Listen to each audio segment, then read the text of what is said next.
I absolutely love sprint weekends. Instead of crumbling under the pressure, Lando just sails through serenely. First in quali, first in sprint, first in quali, first in the race. Pretty close between them, except when it really counts. Yeah, he's got one hand on that trophy. Not two yet, but one. Hello, mate. Hello, mate. How are you? I'm great. I'd really like to understand what made the Sao Paulo Grand Prix the best race of the year for you. That's what you just said to me 30 seconds ago. Offline. And I believe it. We were offline. What goes on offline stays offline. But Exactly. sure, we weren't Tell chatting me, before the podcast. What made it so good for you? Do you know what? It was one of the most exciting weekends holistically. I mean, I absolutely love sprint weekends because I feel like I get two qualifying sessions, which I adore. Qualifying's, for me, almost more enjoyable than the race now. I think now that I fully grasped that that's where we see the greatest degree of skill in many senses. So we get two qualies, we get two races, and look, it was nuts. I feel like I saw one of the worst crashes I've seen in a long time, and we don't celebrate crashes here, but I think I was just marveling at the technology and the build quality, I guess you could say, of these cars, that someone like Bortoleto can hit a wall at that speed and just kind of get out of the car and be alive. If you did that in a consumer car, you would 100% have the engine in your face and, be dead. It's nuts to me that we've got to this place in F1. But I digress. It was an amazing weekend because I feel like it brought the whole year together in this really interesting way. And maybe the best way to start this podcast is if I give you a bunch of things that I thought were incredible about it, and you choose the one that you want to talk about first. How do you feel about that? Lead on. Okay, so here we go. I'll buzz through these, but this is what encapsulated this weekend. A, Max confirms that he is the best driver in the world. All the other drivers are just living in Max's world, regardless of whether he won or not. He is incredible. No one is close to him. Number 2, Lewis confirms that his seat is likely at risk with Ferrari after next year. For those who don't know, Lewis has one more year in his contract. He came out after the race and said, and I quote, "It was a nightmare. It's been a nightmare season." To which John Elkann, the chairman of Ferrari, and one of the only remaining original Ferrari used to be a family-owned business, one of the only original family members said, "You guys need to talk, our drivers need to talk less." So, number 2 is Lewis. Is he at risk?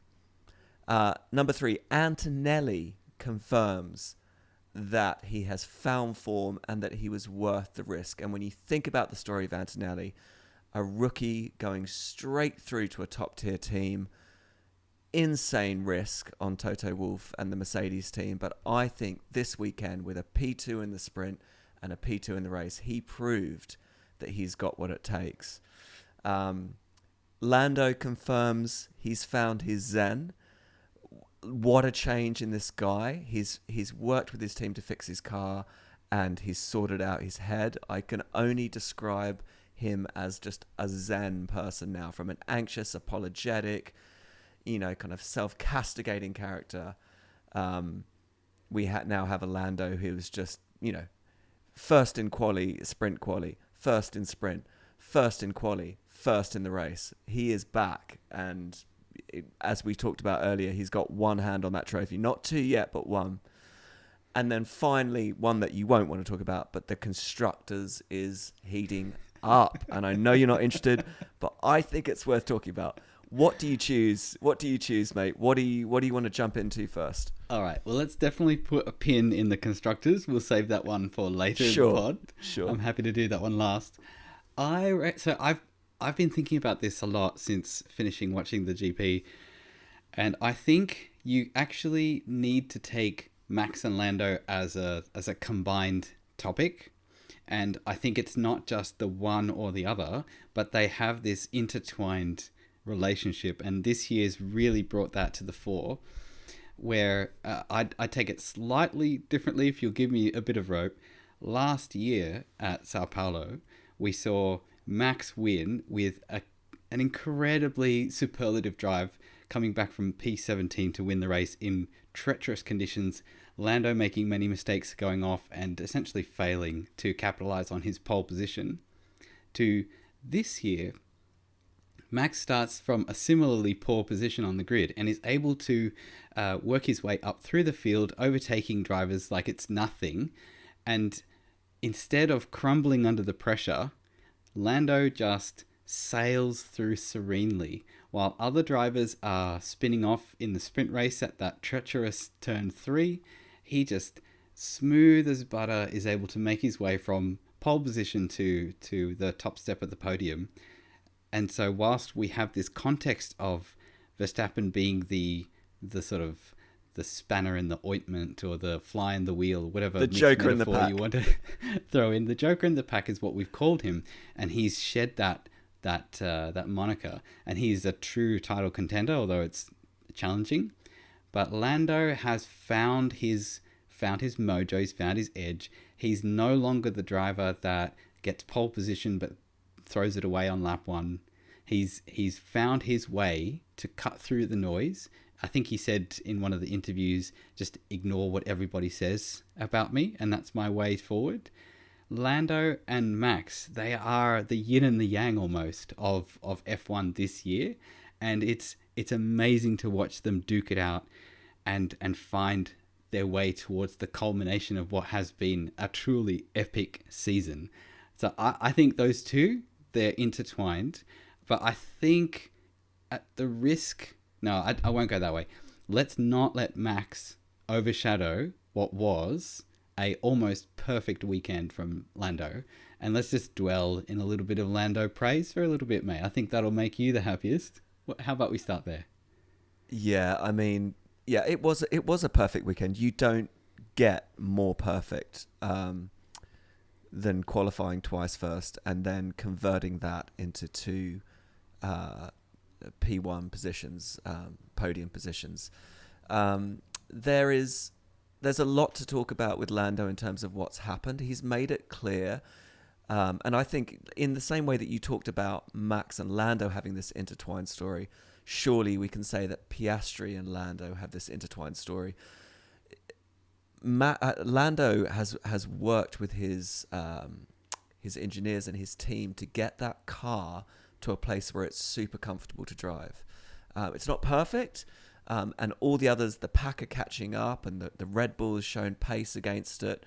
But he's worked really, really well to get the car driving in a way that suits him. That's huge. That shows, I suppose, a desire to press into those relationships within the team. Because we know that in F1, it is not just about the driver. It's very much about the whole team. It's about the engineers. It's about the car setup. It's about what advice those experts. Lando isn't an engineer, so his work, he needs to rely heavily and press in heavily to that team, and he's done that, and they've found the sweet spot. But going back to your point about what he said a couple of things in the post-heat interview. He said, and I quote, "Just ignore everyone who talks crap about you." And then at the end, he said, "I'm going to focus on myself, keep my head down, and ignore everyone." And I think we're talking about a Gen Z kid here. He's not millennial. He's Gen Z. This is a generation who live on Instagram and TikTok. I think he has probably spent years on Instagram and Twitter, formerly Twitter X, reading what people say about him, and there is a really harsh treatment of Lando on social media. So I think probably what's happened when he talks about that is he's not reading the press.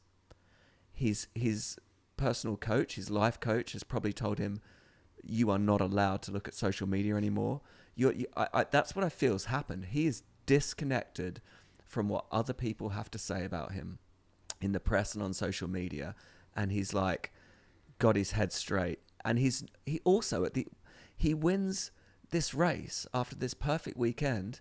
There is no screaming or cheering down the microphone. There is no like hooting and hollering. He's just like, great, next one. Let's go on to the next one. Something has clicked and he's championship material. Who knows if he'll win? Like Piastri could have like another 3 amazing races and an amazing sprint. You know, engine failures, DNFs, like anything could happen. But it feels like Lando is in such a good place. Piastri, on the other hand, I mean, I was talking to my partner today and I say it's so much easier to be the underdog coming back than being poor. And I do feel for Piastri, even though I would love Lando to win. Being Piastri, knowing that you had it in your hands and it's slipping through like sand, that's devastating, isn't it, Jace? I was just thinking as you were describing Lando's zen qualities that he's exhibiting now, I wonder if maybe some of Oscar is rubbing off on Lando a little bit. You know, his sort of steadfastness and level-headedness could be coming from one side of the garage to the other. Maybe. I think it's fair to say that us as fans have more of a sense of the it's being lost aspect than the drivers might, because they know, even with 3 rounds and a sprint to go, it's still for all of them to play for, minus George Russell. I think he's mathematically out of it now. Yeah. So they know that even if you've got a solid grip on it midway through the season, it's still not yours until it's really yours. And I think from what I've seen with Piastri's mindset is he just knows it's business time. It's put up or shut up time. This is the time for him to find whatever it is that's been tripping him up in race weekends since Baku, really, and what it is that's causing him to glitch, to not be able to even come close to Norris in qualifying. He's consistently 2 or 3 tenths down on Norris in pretty much every race weekend that they've had. I looked at the history of his year, and before Baku, Piastri had only finished lower than third twice. And the first one was in Australia, and the second one was in Canada when Norris crashed into the back of him. So he's had a phenomenal first. It's more than half. You know, the first 60% of his season's been incredible. You remember he had that 34 consecutive point scoring streak, which is the 3rd highest in F1 history. He's been on form, but since he crashed in Baku, it's been 4ths and 5ths. And that's not good enough. It's not going to be what he needs if he's going to win the title. He's seen that lead ebb away, and now he's chasing, and it seems like he doesn't have it. Yeah. At this point, he doesn't have it, and that's not to say that he's not close. If you look at the lap times over the whole weekend, it's pretty close between them, except when it really counts in qualifying, when you must put that lap together. He just doesn't have any answers. And do you remember the whole Piastri thing was that he would warm up over, you know, Q1, Q2, Q3, and Lando would think that he was quicker, and then, you know, it felt like for the whole first half of the season, Piastri would just get better and better and more surgical in qualifying, and just grab it out of his hands. But something I look, we'll never know. This is the thing. This is all conjecture. We'll never know what's going on in Piastri's personal life. We don't know how his relationships are. We don't know if it's a car thing. We don't know if it's him getting overwhelmed by the fact that, you know, it looks like he's going to be world champion halfway through the year. Did it all get too much? We'll never know that. That's such personal. If all we can do is guess. But something, I can't remember a time where I've seen such a marked change from Lando going from kind of the butterfingers, dropping the ball constantly, awful starts, putting it in the wall, doing an overtake on the grass, just doing stupid stuff, to kind of becoming this, and Piastri going from surgically, robotically, we talk about him being kind of quite robotic, going from this surgical execution to just fumble after fumble. And yeah, I don't know. I don't know why. You don't know why. No one knows why. But maybe at the end of the year, you know, if he doesn't win or if he does, he can, you know, maybe talk candidly. It's interesting actually, because I don't think they can really talk about what's going on. You see them in these post-heat interviews and they're fully media trained, some of them better than others, but they're, you know, I just want to be like, let's go for a beer, Piastri. Yeah. Tell me, like, what's going on? And Put an arm around him. Yeah. I mean, I want Lando to win, so. But anyway, you put an arm around him and punch him in the ribs at the same time. Yeah, it's fascinating. I don't think they would be able to answer that as well. I think Piastri. I think they would. Piastri would be able to give you his subjective view as to what's going on. Yeah. But he may not actually know what's going on. It's just it's a thing in sports. You know, sometimes this is my theory. So it could be wrong. Form is ephemeral, isn't it? Yeah, it can arrive and then it can disappear, just like a bolt of lightning. And sometimes it strikes twice, or you know, as it happens, and maybe it misses you altogether. So I think it's a tricky one. As an Aussie, I feel like I want Piastri to win. You know, I have the sort of patriotism. I think it'd be great to finally have another Aussie F1 champion. I'm kind of rooting for him from that perspective. But given the last 4 or 5 rounds that he's had, he's going to need to pull something spectacular out of the bag to win it. And if he doesn't, if he manages to kind of trip over the line, it'll be a pretty unsatisfying championship at the end of the day. Whereas Norris, he's had his ups and downs. He's had some difficult times earlier in the season, but he's just on it. He's on it from FP2, like in Mexico City. He didn't even need FP1. He was just straight to the top of the timing sheets. He's confident, he's calm, he's mega fast. They can't catch him. Even in the race, the Grand Prix from Sao Paulo, he wasn't that quick, but he also didn't need to. He was just managing his tyres. He didn't actually need to create the 30-second gap that he had in Mexico City.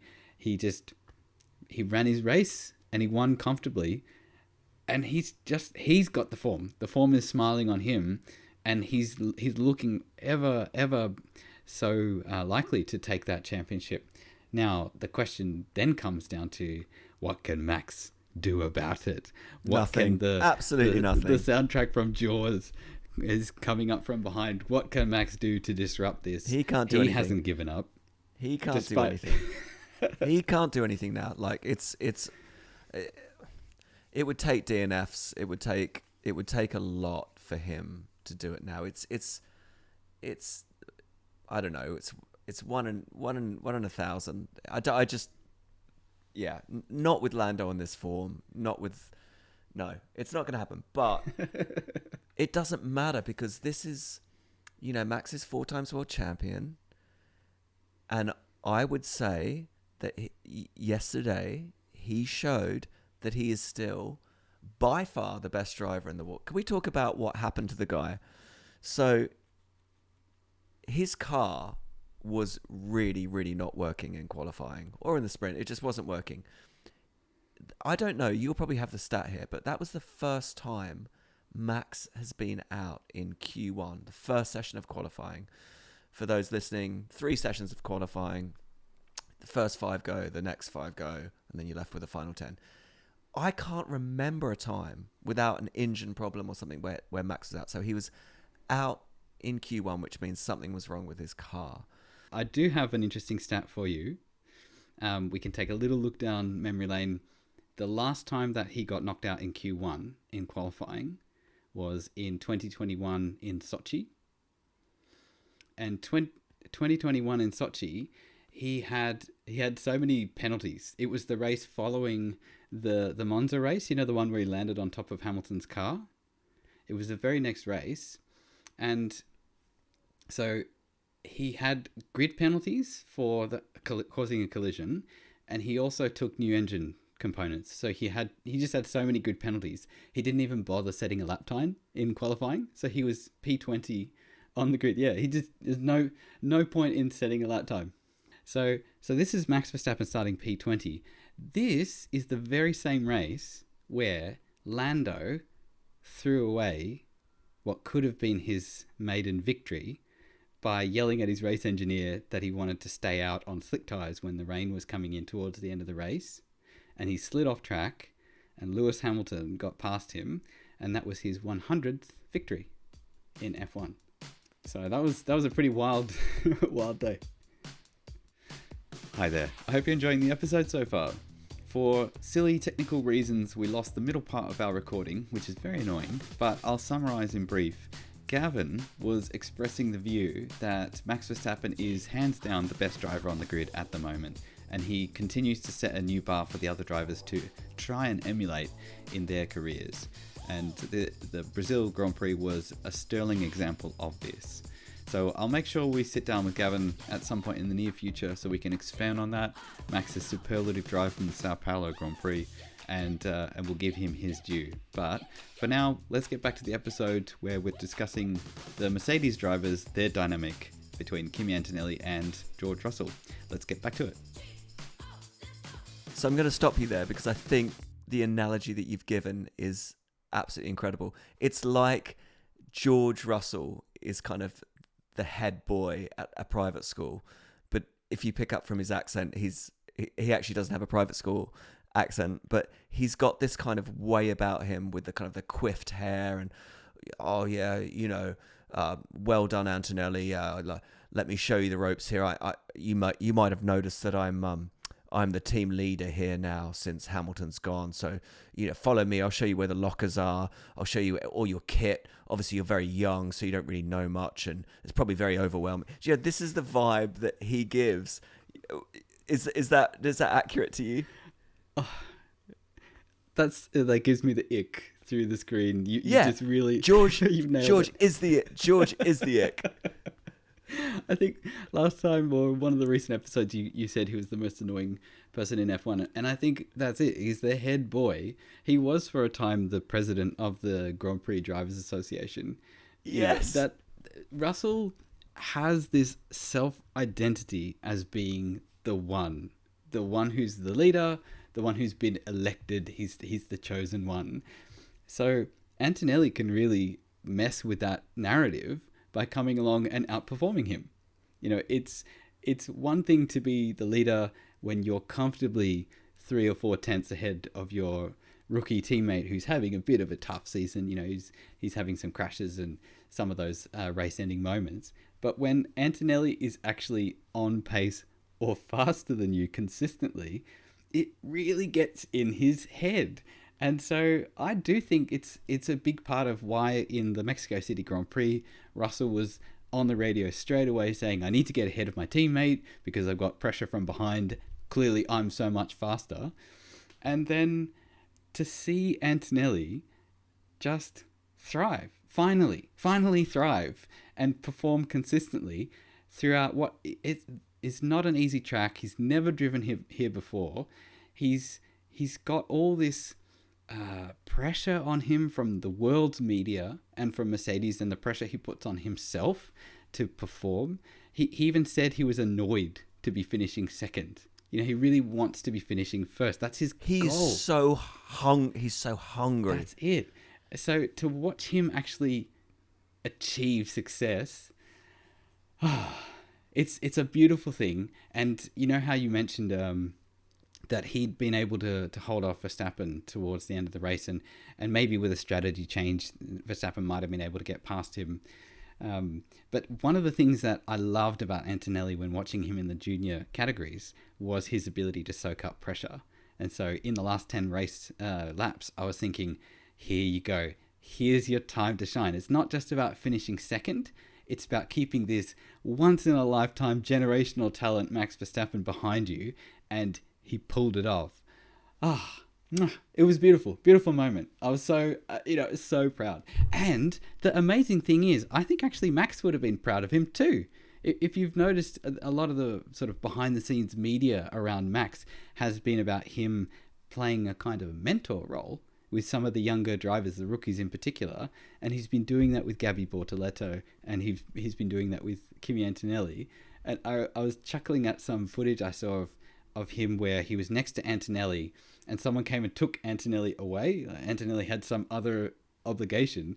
And then Max was a bit like, oh no, what do I do with myself? It was a little bit Mr. Bean, actually, but it's really charming when you see Max. Clearly, he's more of an established figure. He's a 4-time world champion, taking the other younger drivers under his wing and helping them work through some of the challenges of coming into the sport as a totally. promising rookie. In the post race interviews where they kind of interview the three drivers immediately as they step out the car, the body language between Max and Antonelli, it was so kind of big brother, little brother kind of energy. It was really beautiful to watch for someone who is as cutthroat, as devious, as ruthless as Max Verstappen, to kind of just be leaning into this kid and just kind of, it looked like he was saying, like, how did you find that? Like, what was, just kind of this big brother in a way that George can never be to Antonelli because he's competing against him. He's his teammate. He can't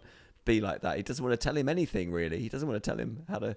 But Max is not threatened by Antonelli. And I think what I've really seen recently, which I think is echoing what you're saying, is that there's something in Max that wants to give back. There's something in him that wants to invest, but he won't do it unless he sees someone deserving of it. And I feel like Max sees Antonelli as deserving of his time and attention and advice. And I love that. It would be a different matter if next year Antonelli and Max are vying, head to head for a world championship. No doubt it would be different. But right now, in the place that Antonelli's at and the stature that Max has, Max, I think, feels very generous towards him. And I think it's beautiful to see, isn't it? Yeah, and maybe also Max sees a bit of his own story as well, coming in as a youngster, skipping some of the rungs of that junior series ladder, coming in with all the hype and the pressure, and having some crashes. In some cases, Antonelli's crashed into Verstappen, but he hasn't taken that and gone, this is a young, whippersnapper. He's got to be taught a lesson. He actually, I think, straight after that, you could see the images of them coming up to each other and reconciling and getting over it and getting past it, because Max probably knows that was me 7 years ago. And so this guy's got a bright future. It's really cool. I think the other one that you can see this link with is Gabby. And whilst Gabby hasn't really had a sterling season, he's in a difficult car. Sometimes they perform, sometimes he outperforms his teammate, but it's a challenge frequently. But let's not forget, Gabby Bortoleto won F3 and F2 in his rookie season both times.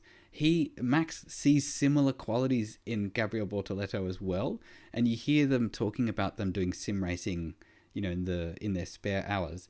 That's another aspect of it. These guys, they just love racing. It's what they're about. It's in their DNA. It's what makes them, it's what gets their heart pumping. It's the blood in their veins. And I think in that aspect, it's a bit like game recognizes game. I think Alonso, Verstappen, Bortoleto, Antonelli, they're a different generation, but they see a lot of mirroring in each other. And watching that sort of unfold in the generations in front of us is really cool. And as we pay more attention to the sport, having, in my case, only started watching the sport a couple of years ago, I can kind of see when I'm, in my later years and looking back on F1 as a sort of, as a life's pursuit of sorts, you'll see these generational threads, and it's kind of happening right in front of us in the moment. It's sort of a beautiful thing. Yep, it is beautiful. Speaking of Gabby, well, let's wrap up. Let's wrap up with it. I'm not saying let's wrap up now. I'm saying let's kind of draw this to a close with some final insights into the race. Don't panic. I know this is your favourite time of the week, apart from date night. What are some final thoughts on the race before we maybe take a look ahead at Las Vegas? Interesting. You were just about to say, speaking of Gabby. Gabby. What a tumultuous time for him. You could really empathize with him. Yes, he had a massive shunt in that sprint race, and he had the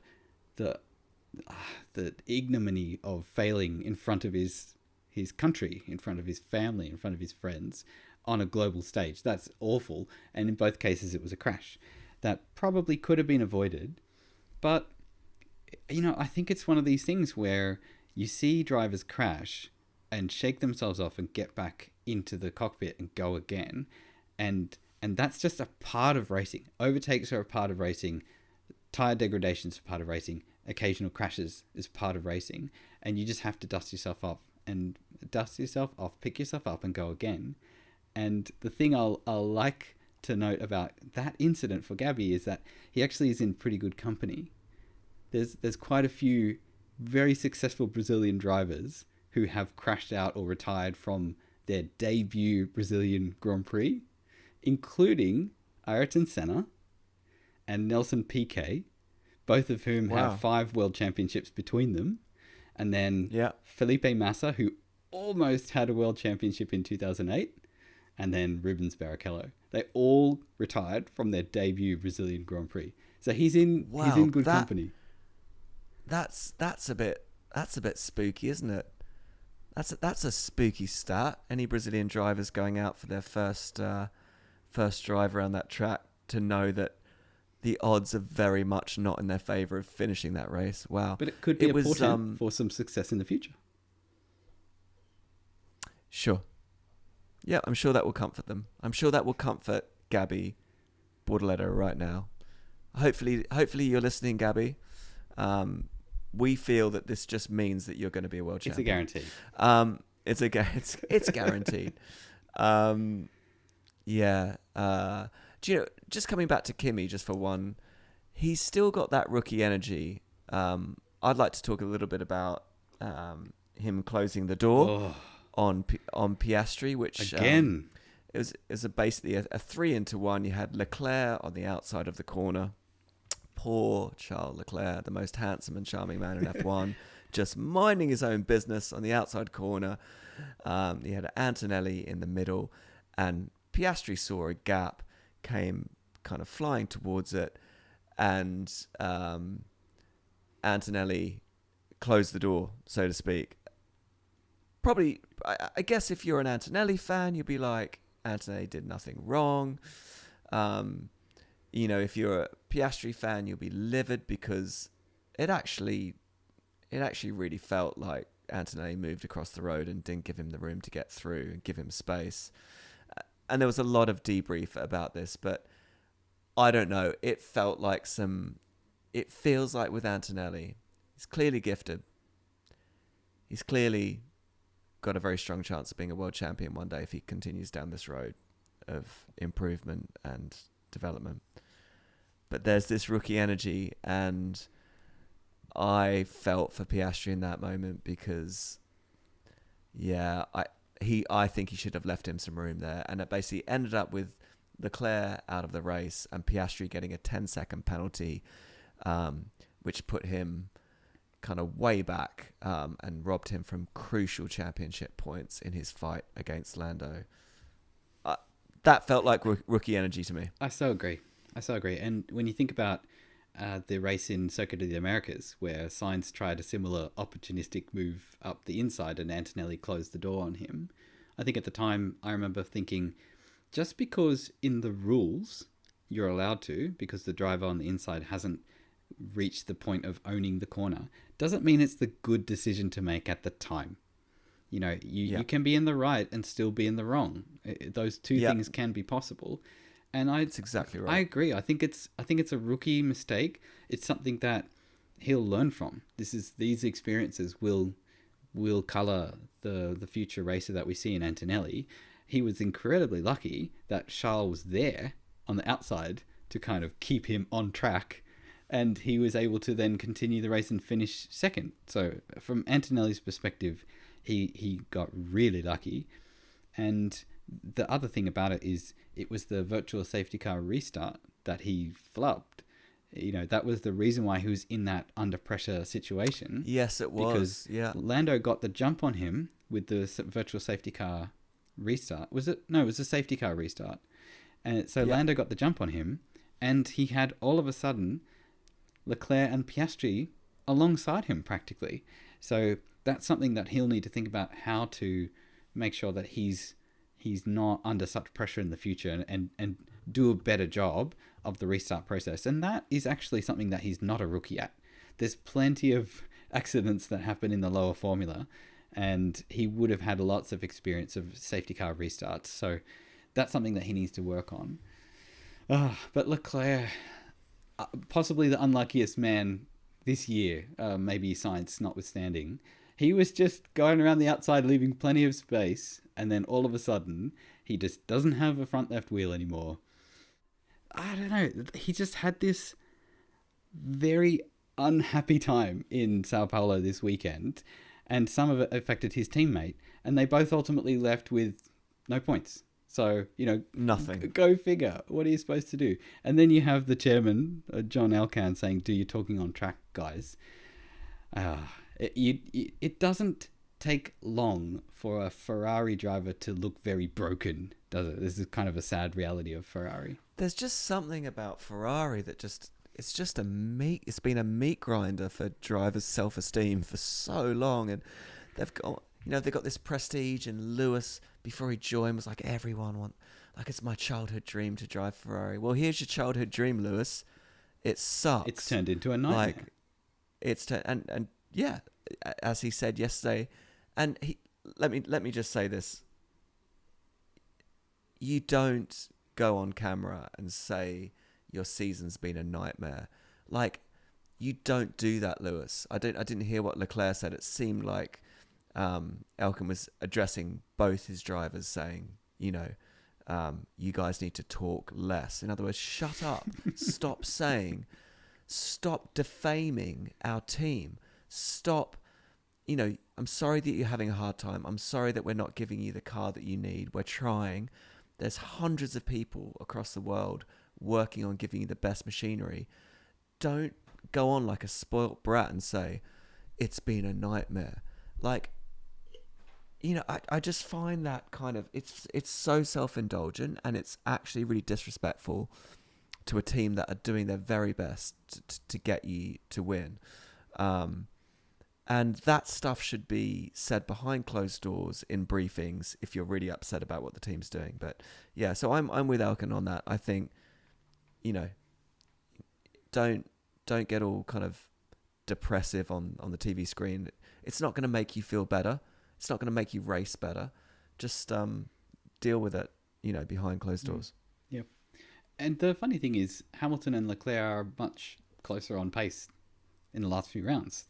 It's getting better. Yeah, they might be slipping back a little bit relative to the others, but from a Hamilton teammate comparison perspective, it's a lot better than what it was earlier in the season. So it might be a nightmare, but I mean, the end of the season's not that far off, and we've got a new regulation set coming in next year. So think positively. What's the sort of actualize your future and make it a reality, manifest destiny. Lewis is all over that sort of stuff. And he's also usually the one who's always talking about the guys and gals back at the factory and how much of a great job that they're doing. He seems to have forgotten his own mantras, maybe. That's his problem. He needs to just go into the garage and look at the wall, what he wrote there, at the start of the season, and just kind of imbibe that again.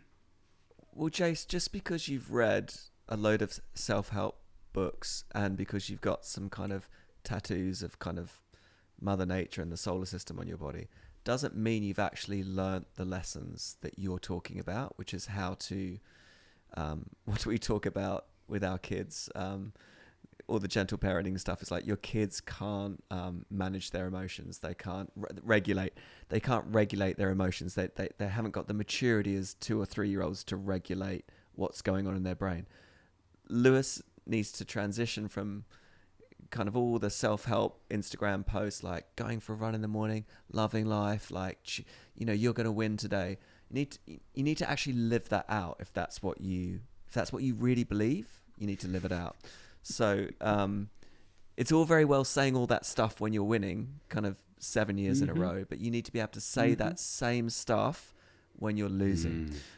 Preach. So yeah, preach. But yeah, look, next year, new regulations. Everyone's got a fresh, clean slate. I hope Lewis can, because I don't want to see Lewis out of the sport. Like, I love Lewis. Like, look at Alonso. Like, Yes, he's older and he's still. But look at what Bearman is doing in a Haas.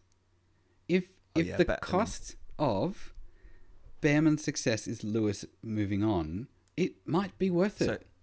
So be it. It might be worth it. Bearman, oh my word. And the other rookies doing well this year, this round as well. Hadjar. Whoa. Hadjar's doing great. Hadjar. And you could tell he was so frustrated. This is one of his quirks, is he was considerably faster than Lawson all weekend, but Lawson had a better strategy. And so he got stuck. He lost track position behind Lawson. And I don't know if you were looking at any kind of track map towards the end of the race.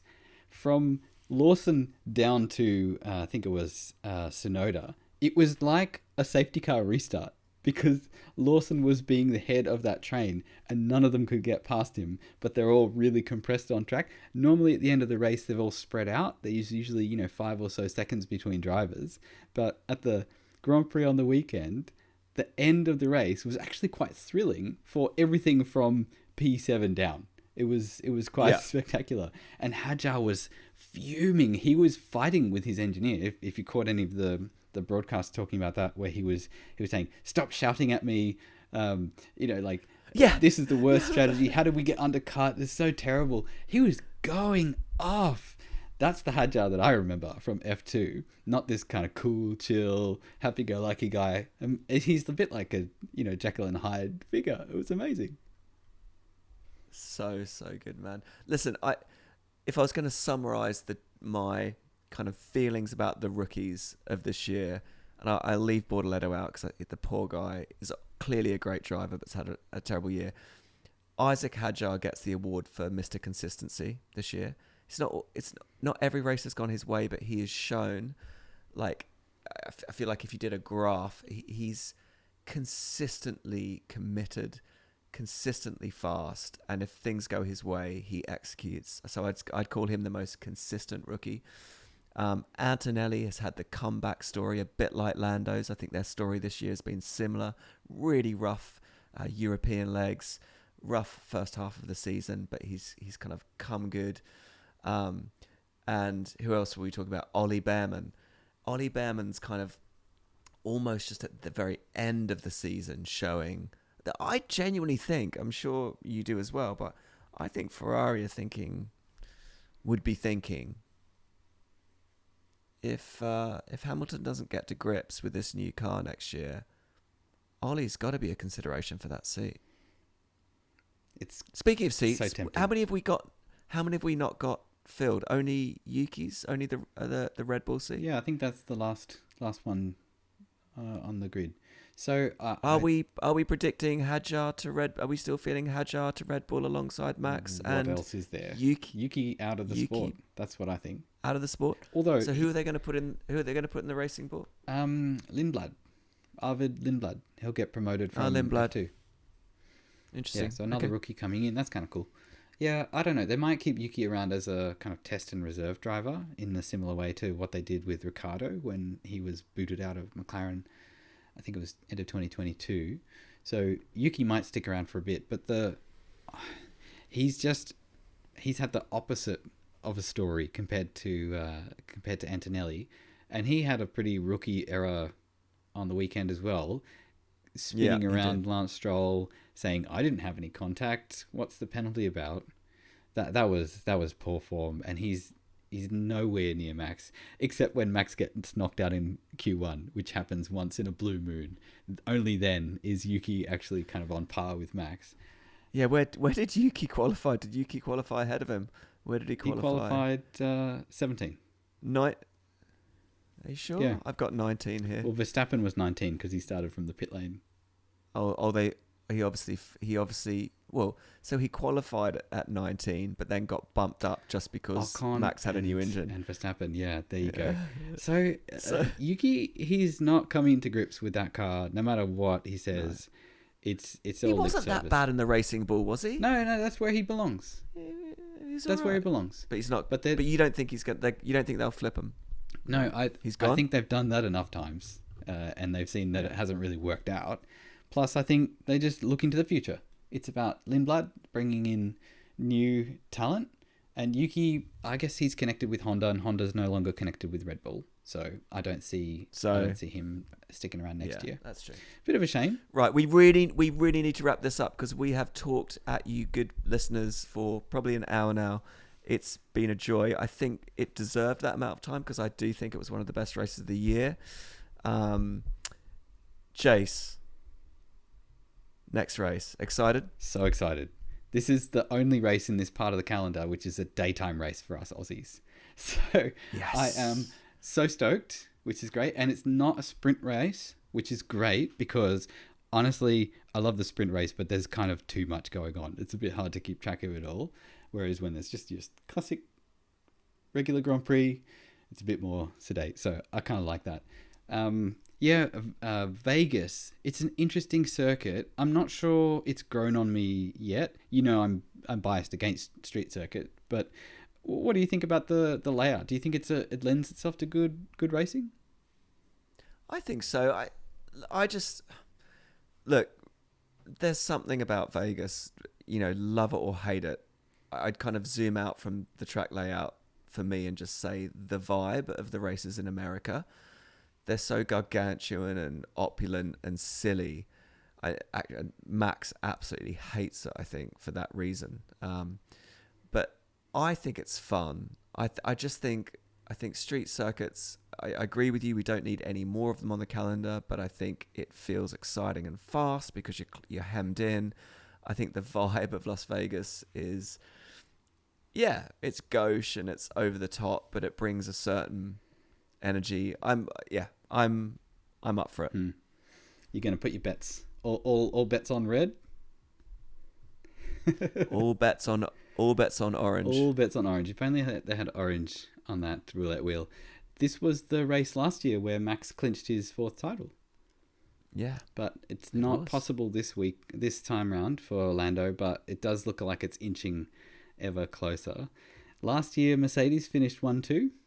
So maybe we've got ourselves another Mercedes, good performance coming up. Yeah. And it's a night race as well. So that's interesting. So Vegas, it's exciting. Night races are sick, but so good that we get to watch it in Australia. Yeah. Oh, they do look amazing. Singapore, well, shout out to my auntie Prue and your mum-in-law, because via listening to this podcast, we might be watching that very race in a couple of weeks with her. So on that note, see you guys in a week. It's been fun, and keep your rubber fresh, and catch you on the inside. Bring it on. See you, mate.